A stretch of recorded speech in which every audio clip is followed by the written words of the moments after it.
안녕하세요. 서울 프로퍼티 인사이트의 고병기 콘텐츠 에디터입니다. 네, 오늘은 리츠 이야기를 해볼 텐데 멀리 해외에서 오신 손님 모셨습니다. 안녕하세요. 네, 안녕하세요. 네, 소개를 해드리겠습니다. 싱가포르 거래소에서 글로벌 세일즈 그룹 한국 세일즈 대표를 맡고 계신 이준원 상무님입니다. 안녕하세요. 안녕하세요. 네, 이 상무님은 사실 이제 SPI의 싱가포르 리츠에 대한 글도 써주시고 네, 저희가 팟캐스트에서도 이제 뵀는데 유튜브는 처음입니다. 처음이고 여기도 처음이고 처음 찍은 것 같아요. 진짜 다 처음입니다. 예. 저도 이감이 처음 찍어봤습니다. 네.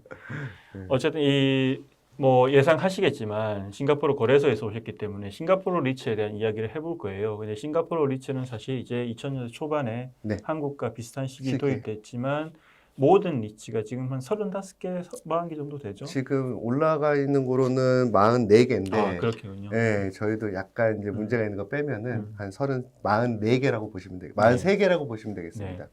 43개의 리츠, 그러니까 모든 리츠가 상장돼 있어요. 예, 그래서 그렇죠. 실제로 이제 한국에서 이제 상장 리츠를 키우고 싶은 한국에서 롤 모델, 벤치마킹 대상으로 많이 보고 있고 그렇죠. 많이 교류도 많이 하고 있고요. 네, 그래서 이제 그렇습니다.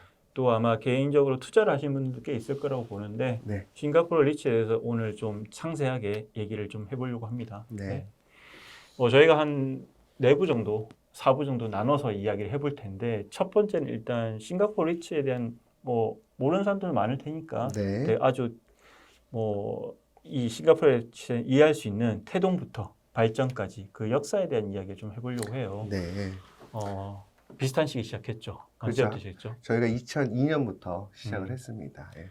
제가 알기로는 한국은 2001년에 법규가 생긴 걸 알고 있어요. 맞습니다. 네. 2001년도에 부동산 투자회사법이 생겼고요. 네. 근데 그때 이제 한국 같은 경우에 이제 생겼던 이유가 이제 외환 위기 이후에 어떤 이 자산이 많이 매각이 되다 보니까 한국의 유동성이 없다 보니까 주로 이제 외국계 투자자들이 많이 사갔어요. 네, 그래서 네. 뭐 자산 가치를 개선해서 비싸게 팔고 이런 게 계속 반복됐었는데 한국에도 이제 이런 자산들을 인수할 수 있는 기업들이 유동화를 할 때 네. 그걸 받아줄 수 있는 어떤 뭐 기구, 비이클이 필요하다는 생각에서 리츠라는 제도를 도입했고 그래서 출발을 했어요. 그렇죠. 네, 싱가포르 같은 경우는 어떤가요? 출발? 사실 저희도 뭐 비슷한 개념으로 출발을 했는데 차이가 뭐냐면 한국은 그런 비이클을, 리치라는 비이클을 만들면서 공모 시장보다는 아무래도 사모 시장 쪽으로 그렇죠. 발달이 많이 돼 있다고 보시면 되고 저희는 2002년도에 시작을 하면서 이거를 공모 시장으로 끌어들였습니다.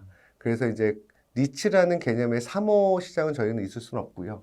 공모만 있을 수 있고 아예 3호 리츠라는 제도 제도- 존재하지 않는 존재하지 않습니다. 어. 사실 요즘 트렌드로 STO, 토커나이즈 네. 때문에 이런 거는 가능한데 그 당시에 시큐리티스 이제 이런 그 재간접 형태로의 사모는 불가했습니다. 그래서 그 이유는 이거를 공모 시장으로 끌어들이기 위해서 그렇게 제도를 바꿨다고 보십니다. 그래서 저희는 빠르게 공모 리츠 시장이 성장을 했다고 보면 되겠습니다. 공모 리츠 시장을 끌어들인다는 의미는 개인 투자자들한테 이 상품을 투자할 수 있는 그렇죠. 기회를 주겠다 이런 그렇죠. 생각이었던 그렇죠. 건가요? 예, 맞습니다. 사실 그런 어떤 리츠의 고전적인 정의 이제 대형 부동산을 개인 투자자들 투자할 수 있게 해주겠다는 건 네. 사실 한국도 처음에 그런 문구 취지가 분명 포함되어 있긴 했었어요. 네. 근데 이제 실제로는 그게 작동이 안 됐었죠. 그렇죠. 예. 근데 그게 또 어찌 보면 시장에서 그런 니즈가 별로 없었기 때문에 작동이 안 된 측면도 분명히 있거든요. 이제 그렇겠죠. 예. 기관들이나 이제 개인들의 어떤 그쪽으로 돈이 안 가다 보니까 음. 기관들을 유도하기 위해서 사모 리츠의 혜택을 주고 그렇죠. 뭐 기업 구조적 리츠라든지 네, 네. 이런 게 탄생한 배경인데 뭐 싱가포르는 어땠나요? 좀 달랐나요? 저희는 사실 약간 그 환경이 말씀하신 대로 달랐던 것 같아요. 일단 공모 리츠를 활성화하자라, 뭐 사모 리츠를 활성화하자. 기본적으로 이제 리츠 활성에 대한 그런 배경으로 리츠 법규가 나온 건 똑같겠지만 결국 투자자의 어떤 니즈나 투자자의 기대 수익이 좀 달랐던 것 같거든요. 예를 들어서 한국 시장은 뭐 공모 리츠를 떠나서 부동산 시장 자체가 약간 가격 상승에 대한 이익을 취득하기 위한 투자라고 보는 거죠. 그러다 보니까 뭐 상업용 시설보다는 아마 아파트라든지 그렇죠. 스스로 할 수 있는 아니면 오피스텔이라든지 뭐 이렇게 될 텐데 저희 싱가포르 같은 경우는 리츠 투자 자체가 약간 그 수익 모델, 그러니까 가격 상승보다는 배당을 받아서 은행 금리보다 높은 수익을 가져가면서 리스크를 조금 작은 상품 그리고 뭐 당연히 물가 상승의 어떤 자산의 가치가 반영이 될 테니 가격 상승도 약간 노리는. 그래서 주 투자에 대한 그 첫 번째 그 목표가 배당, 안정적인 배당을 통해서 은행 금리보다 높은 수익을 내자입니다. 그러다 보니까 리츠 투자에 들어오는 거죠. 예, 근데 제가 알기로는 제 생각은 한국에 있는 한국의 부동산 투자는 배당 수익보다는 짧은 시간에 가격을 높여주는 예, 그런 목적의 투자가 있기 때문에 약간은 그런 환경이 다르다라고 저는 생각이 듭니다. 사실 이제 아주 20년 전 일이기 때문에 모든 걸 비교할 수는 없지만 분명히 이제 싱가포르 리츠의 지금의 어떤 그 큰 특징 중에 또 하나예요. 이게 저희가 한국인들이 많이 보는 리츠가 글로벌 리츠가 미국 리츠 뭐 일본도 있지만 또 싱가포르 리츠도 있는데 미국 리츠와 싱가포르 리츠가 상당히 이제 비교되는 이제 미국은 이제 보면 저희가 토탈 리턴이라고 하잖아요. 그렇죠. 어떤 배당과 어떤 주가 상승에 대한 그렇죠. 수익률을 보면 실제 주가 상승분이 상당히 크거든요. 크죠. 예, 네, 맞습니다. 근데 이제 싱가포르 리츠는 확실히 배당이 차지하는 비중이 크더라고요. 맞습니다. 저희가 그게 왜 그러냐면 저희는 일단은 뭐 물론 저희 SGX 싱가포르 거래소에는 싱가포르 내의 자산뿐만이 아니라 해외 자산들도 들어와 있지만 기본적으로 싱가포르 자산으로 리츠 시장이 커졌죠.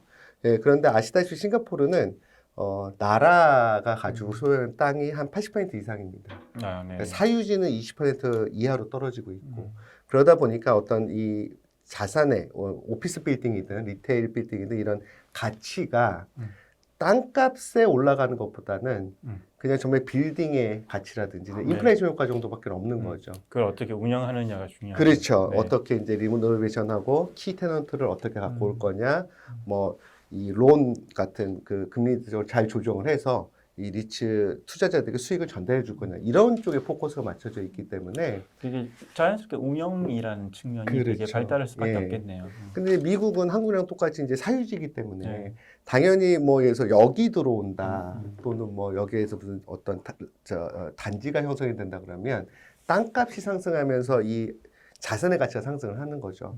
그러니까 가격이 상승하다 보면 그렇다고 임대 수익을 똑같이 그 자산이 증가하는 폭만큼 임대료를 상승시킬 수 없지 않습니까? 그렇죠. 그러니까 미국도 그렇고 한국도 그렇고 어떤 그 토탈 리턴 개념으로 보게 되면 자산의 가치가 더 많이 올라가고 그러면서 자연스럽게 임대 수익률은 떨어지는 이런 구조가 되고 싱가포르 같은 경우는 땅의 자체에 대한 땅값이라는 건 없고 이 리스 뭐 99년, 60년, 뭐 999년 리스를 통해서 하기 때문에 오퍼레이션을 통한 수익을 증대시키는 거고 사실 이 자세에 대한 가치는 약간 인플레이션 정도라고 보시면 되죠. 그래서 저희가 10년 동안 차트를 보게 되면 이 자산의 가치는 상장 리츠 기준으로 1년에 3, 4%밖에 안 됩니다.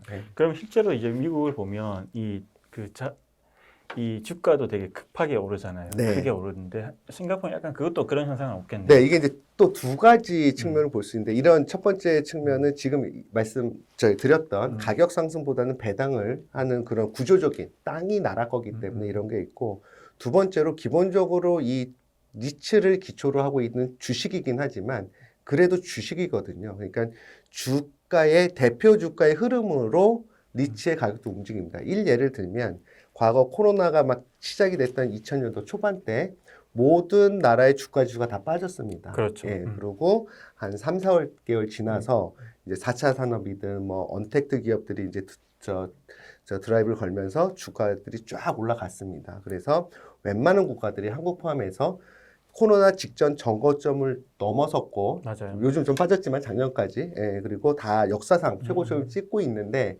여전히 싱가포르는 그 전고점을 간당간당하고 있습니다. 네, 저희가 이제 어쨌든 이제 SGX에서 자료를 받아가지고 일주일 단위로 그 싱가포르 리츠의 어떤 거래 동향, 주가 흐름을 보여주고 있는데 확실히 이제 그 흐름이 분명 관찰되고 있고요. 그래서 이제 기본적으로 저희 주가는 여전히 안 좋습니다. 그럼 이제 좀 그 답변을 드리기 전에 왜 싱가포르 주가는 안 오르느냐?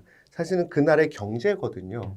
그러니까 미국은 뭐 워낙 글로벌 경제를 갖고 있기 때문에 뭐 언택트 기업이든 4차 산업기업이든 플랫폼 기업들이 다 거기서 생태계를 가지고 있을 거고 한국은 뭐 내수도 뭐 한국 사람들 적다라고 보지만 뭐 싱가포르 홍콩에서 보면 굉장히 큰 내수가 큰 시장이고 수출 기업이기도 하고 플랫폼 기업들도 많고 그래서 건전하게 돌아갈 때 주가가 올라가지만 싱가포르는 나라도 작고 플랫폼 기업도 없고 제조업도 없기 때문에 사실은 이 나라가 사는 내수라는 거는 외국 관광객들이 들어와서 쓰는 게 사실 내수고요.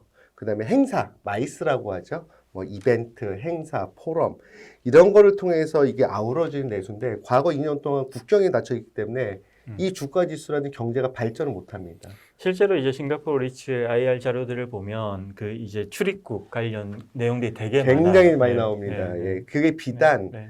호텔 섹터만이 아닙니다. 쇼핑몰도 그렇고 예, 여러 가지 섹터들이 물론 저희도 인더스트리얼은 이제 물류센터 같은 거는 잘 가고 있습니다만 그 물류센터라든지 데이터 섹터를 제외한 나머지 모든 섹터들은 주가 지수의 흐름과 비슷한 흐름을 가지고 간다는 거죠. 그래서 미국, 한국, 뭐 홍콩, 뭐 홍콩은 좀 그렇고 호주 이런 데들이 주가 지수가 코로나 때 빠지고 리바운드 되면서 같이 리치들이 올라갑니다. 그래서 토탈 리턴이 굉장히 높아요. 근데 저희는 기본적으로 주가가 계속 흐름을 상승 못하다가 최근에 국경을 오픈하면서 지금 올라가고 있거든요. 그래서 저희 리츠 섹터도 보면 이 빠졌던 게 그대로 가다가 요즘 오릅니다. 예, 그래서 저희가 지금 성과가 안 좋은 이유가 경기가 안 좋아서 대표 주가 지수가 안 좋고 그러다 보니까 섹터들도 연동을 한다고 보시면 되겠습니다. 그래서 저희가 지금 차트를 저도 최근에 이런 자료를 좀 보여달라라고 해서 저도 이제 뽑아보고 있는데 올 초부터 성과는 저희 싱가포르 리츠가 제일 좋습니다. 저희는 국경을 오픈했고 리오프닝 되면 그렇죠. 오히려 지금 뭐 주가도 지금 뭐 금리 인상과 러시아 우크라이나 전쟁 여러 가지 이유로 지금 주가가 빠지고 저희도 빠지지만 리츠노건 웬만한 주요 국가들보다 저희가 제일 높고요. 그리고 2019년서부터 작년 말까지 2년 동안 보면 저희가 거의 바닥입니다. 뭐 토탈 리턴 당연하고 프라이스 리턴도 안 좋고 사실 배당도 안 좋죠. 사실은 뭐 호텔 같은 손님도 없었었고 쇼핑몰에도 별로 없었으니까 그래서 그 코로나 2019년 1월 2020년 1월부터 2021년 2월까지 2년 저희가 성과가 안 좋고 그 이전의 성과에 토탈 리턴의 가격 상승과 배당을 포함한 거는 저희가 가장 좋고요. 그래서 이제 저희는 다시 시작했다라고 저는 생각을 합니다. 저희 싱가포르 리츠가 성과가 좋아질 거다라고. 약간 이게 궁금하긴 해요. 왜냐하면 이게 말씀하신 대로 이제 싱가포르 리츠니까 당연히 처음에 싱가포르 자산을 가지고 이제 상장을 했고 그러니까 싱가포르 자산의 특징 아까 말씀하신 정부가 토지의 80%를 들고 있으니까 그게 뭐 리스홀드라고 얘기하는 거죠. 네, 그렇습니다. 리스홀드죠. 한국이나 이제, 미국은 프리홀드고. 네. 이게 낯선 개념일 수 있는데 IFC를 생각하시면 돼요. 그렇죠. IFC가 사실은 리스홀드 한국에는 되게 드문 자산인 거고 또 이게 어찌 보면 나중에 상장 리츠로 전환할 생각을 하고 있기 때문에 또 그때 아마 싱가포르 리츠가 좀 참고가 될 것 같기도 해요. 그 리스홀드 프리홀드 잠깐 말씀을 드리면 한국 분들께서 뭐 그러니까 리스홀드를 투자에 되게 꺼려하시는 분이 있어요. 그렇죠. 대부분 그렇죠. 기본적으로 내가 99년 임차를 했으면 99년마다 이게 내 자산이 없어지는 게 아니냐. 네네. 뭐 지금 좋은 예를 들으셨는데 저도 이 예를 듣지만 지금 IFC가 99년 서울시에 임차를 한 거고, 그렇죠. 예, 지금 뭐 20년, 15년, 20년 지났겠죠. 이제 뭐 70년, 80년 남았다고 치면 지금 미래에셋이 왜 저 비싼 돈 주고 사겠냐라는 거죠. 리스홀드인데. 그렇죠. 99년에서 없어지는 게 아니거든요. 서울시가 이걸 없애면 그때 제값을 주고 미래에셋이 주인이라고 하면은 제값을 주고 다시 사와야 되는데. 근데 이거는 기부 체납하게 돼 있어요. 그렇습니까? 네. 죄송합니다. 이 자산은 뭐 좀 다른데. 그래서 저희 싱가포르는 이제 그런 개념에서 다시 재연장을 하는 거죠. 보통 이제 싱가포르는 그러면 이제 그 리스홀드 기간이 몇 년 정도 계약? 예전에는 진짜 60년대, 70년대 초반에는 999년까지 갔고요. 그때 너무 길죠. 그래서 이제 최근에는 99년. 짧은 거는 60년까지도 리스홀드가 합니다. 근데 이제 싱가포르도 그렇다고 치면 사실은 리스홀드에 대한 자산이 연장할 시기는 안 도래했잖아요. 네, 그래서 이제 아직은 도래한 게 없다라고 보시면 되죠. 최근에 이제 싱가포르 리츠 IR 자료 중에 그런 표현을 쓰는 데가 있어요. 이제 이 점점 그게 도래하다 보니까 이제 연장해야 되는 기간이 그래서 리스홀드보다는 프리홀드 자산 위주로 검토하고 있다. 이런 얘기를 하신 것도 있긴 해요. 그러니까 이게 어차피 투자자들 입장에서는 이제 리스홀드에 대한 리스크라든지 이런 게 있을 텐데 저 개인적으로는 뭐 제가 IFC 기부 체험을 잘 몰랐습니다. 저기는 기부 체험을 하면 아니거든요. 네네. 그러면 분명히 재연장을 할 겁니다. 네네네. 그래서 재연장을 받기 위해서 결국 이 운영사, 리츠 운영사가 결국 재연장을 따내야 이 리츠 회사 또는 스폰서들의 수익이 유지가 되지 않습니까? 그렇죠. 네. 여기서 만약에 그 재리스를 하는 연장권을 내가 놓치고 다른 부동산 회사가 가지고 간다 그러면 사업권을 뺏기는 거거든요. 그렇죠. 그래서 이 리츠 회사들이 이제 그 다가올수록 빌딩 관리를 더 열심히 하고 약간 긴장감을 불러일으키죠. 네, 리노베이션을 하고 네네네네. 물론 이제 이게 싫으면 네. 프리홀드로 가겠지만 싱가포르 자산을 가지고 가는 리츠는 리스홀드를 안 가지고 갈 수가 없거든요. 네, 프리홀드가 없다. 그러니까 오피스 상업지구는 거의 100% 프리홀드라고 보시면 되겠습니다. 근데 개인주택이라든지 뭐 이런 레지던스 같은 경우는 프리홀드가 많이 보이거든요. 근데 이 상업용 지구는 대부분 리스홀드입니다. 사실 그렇게 생각을 안 하면 말씀하신 대로 그런 어떤 리스홀드라는 그런 어떤 형태의 자산들이 이제 싱가포르 리츠가 아까 말씀 뭐 처음에 이제 배당주기도 하지만 또 배당 위주로 네. 성장할 수밖에 없는 배경이 네. 되기도 한 거네요. 그렇죠, 그렇죠.